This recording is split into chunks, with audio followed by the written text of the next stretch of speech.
how do we tame inflation? How do we deal with oil thieves? How do we synchronize the people? How do we try to push ethnocentric sentiments to the background? And there are templates around the world that leaders can study. At a point in time in Rwanda, ethnicity drove that nation wild. There was a genocide. And said, no, we must migrate from this foolishness to wisdom. So in Rwanda today, there is no allowance for ethnic sentiments. So they are all Rwandans, and the nation is making progress. So it's about action, deliberate decision to reposition the country and learn from all the issues that were prompted, in terms of conflict management in recent times. And I believe Nigeria still has the resources to come out great. Things happen, you make mistakes, but then you learn from your mistakes. Someone said, you don't drown by falling into water, you drown by remaining in water. So these are some of the expectations that we have. And it is critical here that we have leaders that can connect with this, whether at the executive level or legislative level or the judiciary level. Now let's talk about these individuals now, especially in comparison with individuals from the south and the southwest and the northwest. What do you say, or what do you make of these individuals? Do you think they are the right peg for the right hole? They in your honest almost all of them are experienced. Some of them have been governors, they've been in the National Assembly, they've held offices. Yeah, being experienced is one thing, but looking at one's track record of excellence is another thing. So what do you make out of that? It's for them, they will all say they have done well, but it's for the people to profile them and the party. This is a party affair to profile if they will remain faithful. But if you ask me, talking about the South, there's one of them that stands tall when you talk about, okay, going back to his state. Yeah. How did he manage his state? I've been to that state. For the South. What are you talking about? I've been to Akwa Ibom State. Okay, the South. Yes, and great job there. In what area? Is it road? Infrastructure, okay. Roads, environment, relating with the people, building lives. There's no perfect situation. Of course. The airport and things like that. So I was there to experience it. I've been to Abia too, and I think I will rate Akwa Ibom higher. And that is a matter of personal opinion. You see, and again, politically speaking now, yeah, the party will consider the votes that the candidates and the party. And I think Godswill Akpabio did so well during the most recent elections. And these are issues that will be considered, but I read also the brilliant submissions of Oji Uzokalu, who of course says that he is competent and he is capable of uniting the people and bringing experience to bear and things like that. But having said all this, there is a need for stakeholders' consensus within the party to come up with those who will really represent the interest of the nation effectively. We are at that level. It's not a function of region, it's a national issue. All states are represented in the National Assembly. Infrastructural needs cut across Nigeria. Prosperity is needed throughout Nigeria. So we need those who will drive the governance policies in the direction of ensuring peace, ensuring orderliness, and ensuring good governance. We know the tenet of good governance. And if there's anything Nigeria needs so much now, it's good governance. But then we don't want to preempt the National Assembly. And like I said earlier, in the case of the House of Representatives, solely SADA stands out amongst the other contenders. But let's see how all this will go. And Asiwaju Bola Ahmed Tinubu has promised that wide consultation will be allowed, and of course, following his return to the country from his vacation, consultations are going on. A lot of stakeholders are visiting him, and I know him as a team player, so we should actually expect that he will put eggheads together to move us forward and upward as a nation. But let me ask you, what role do you think the president-elect Asiwaju Ahmed Bola Tinubu played in the forthcoming 10th Assembly? The role he will play? Yeah. Influence, leadership, and he will want to be very careful, because really, which he has expressed, it is the responsibility of the National Assembly to come up with their leadership.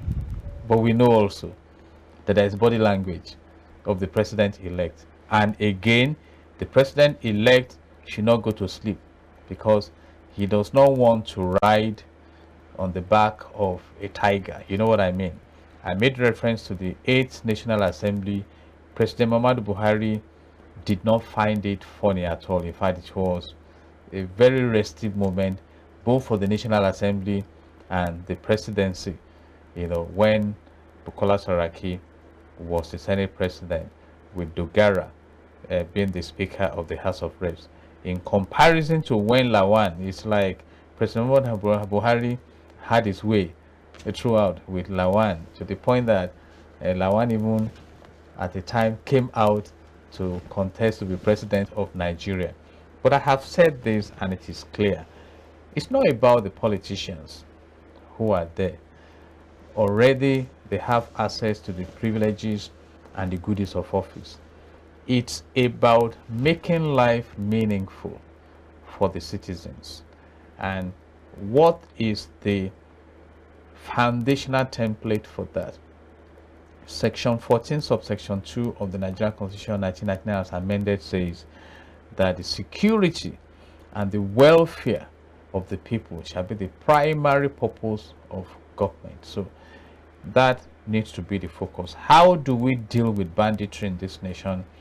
How do we ensure that if the constitution and the laws of the land demand that they are in the land, that the executive is compelled to facilitate security? How do we use the machinery of the laws that are made in this country to regulate the society towards prosperity? How do we ensure that we clamp down on the oil thieves and the saboteurs? How do we, according to section 15 subsection 5 of the Nigerian Constitution as amended, clamp down on corrupt practice and abuse of office? So those are issues. Those are issues, so that we quickly come out of the wood and move in the direction of prosperity. And the outgoing president has already set the tone.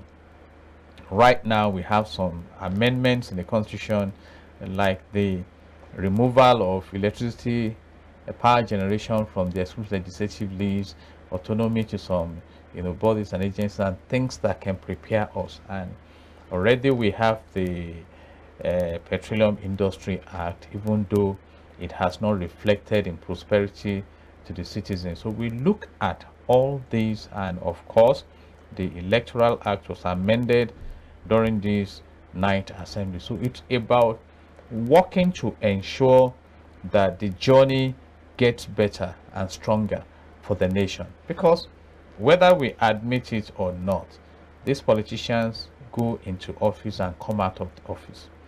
It's a natural flow. President Muhammadu Buhari is concluding on 8 years now.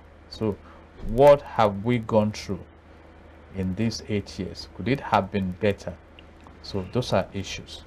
I ask you again, because when you talked about Bola Ahmed Tinubu having a body language, especially the 10th Senate Assembly, aren't we going to see another rubber stamp Senate given the fact that his body language is also involved in this? When you talk of rubber stamp Senate, it's up to the senators. It's up to the senators? Exactly. How? You may choose to be rubber stamp and choose not to be rubber stamp. But there's no way you will not play to the gallery. Ahead. Whether Lawan was rubber stamp or no rubber stamp, the president is leaving office now. So what have you achieved on your own record as Senate president? You know what I mean? History is documented. And let me say this. When you talk about this rubber stamping, any policy that will bring constant electricity to Nigeria, if it is rubber stamping, let it be rubber stamped. But how about in certain areas where he is supposed to be seen to take, a full-fledged, what's the right word to use, authority on certain things, and he's tilting towards the angle of the president? It's his choice. It's his choice. When his history is written as Senate president, those things will be documented. And that's why we all need to be careful. Yes. You don't take me to Third Mainland Bridge and ask that because you have authority over me, I should jump to the lagoon. No, at that point, authority stops. But he who pays the piper. Not always. When you have social parties now, and you don't serve the one playing music, they start playing rubbish so that they can draw your attention. You see, so these are what we learned in secondary school, is that we have separation of powers. The National Assembly, the legislative arm, is to act as checks and balances, and the judiciary also for the executive, and it goes around like that.